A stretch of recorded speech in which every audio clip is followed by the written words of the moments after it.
নমস্কাৰ। আলোচনা কৰিবলৈ ওলাইছোঁ কেইটামান এটা শব্দত প্ৰকাশ কৰা।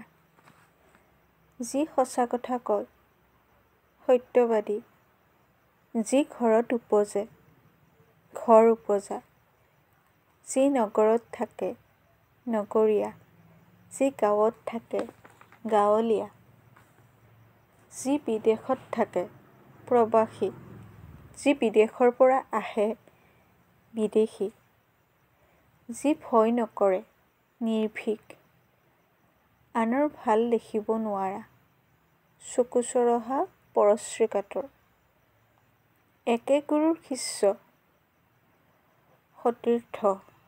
একে শ্ৰেণীত পঢ়া, সহপাঠী। একে মাকৰ সন্তান, সহোদৰ। আঁঠুলৈ বৈ পৰা, আজানুলম্বিত।